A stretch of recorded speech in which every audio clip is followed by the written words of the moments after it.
La società è cambiata ed è sempre più evidente la necessità di creare una rete funzionale tra gli operatori della salute, della sicurezza e del sociale che si prenda carico della gestione delle diverse emergenze che interessano le persone e le famiglie. Per iniziativa dell'Università di Padova è stato creato un tavolo attorno al quale si sono incontrati diversi protagonisti della gestione delle emergenze, psicologi ma anche operatori sanitari e delle forze dell'ordine, con l'obiettivo di creare una rete dell'emergenza nel welfare, rispondendo così ai cambiamenti sociali determinati da diversi fattori. I cambiamenti demografici legati anche ai flussi migratori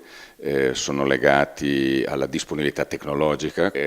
la carenza delle risorse, le risorse finanziarie, ma non solo, anche quelle materiali. E oramai abbiamo capito tutti che sono finite. Ecco, questi tre aspetti, interagendo fra di loro, hanno generato delle emergenze che sono sempre più forti, a cui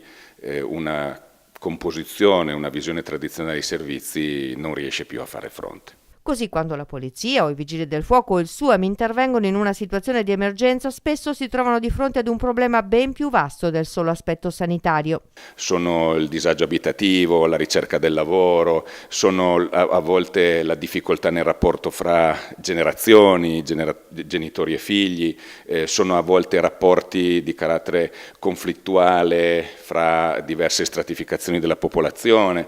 E quindi ecco che quando per esempio un'autoambulanza interviene territorialmente, si ritrova non solo a gestire un incidente stradale e quindi coloro che hanno una sofferenza sanitaria, ma si trova a dover gestire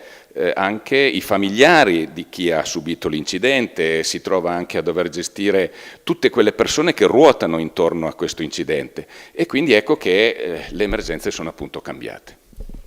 La formazione è importante, tant'è che voi avete deciso di iniziare a istruire, a formare delle persone a questo nuovo concetto di squadra, di rete anche nell'emergenza. Sì, infatti stamattina abbiamo appunto fatto questa proposta formativa di questo corso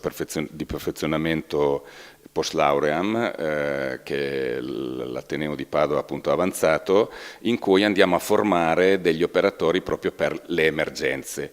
Sono operatori che devono lavorare e saper lavorare in rete con altre istituzioni, con altri servizi e nello stesso tempo riuscire a farsi carico della chiamata diretta. Perché appunto lei pensi, adesso non è un esempio che appartiene alla nostra regione, però quello che è successo in noi drammaticamente a Genova con il crollo del ponte, non è solo crollato un ponte, lì c'è tutta una città che si trova in emergenza e quindi dobbiamo avere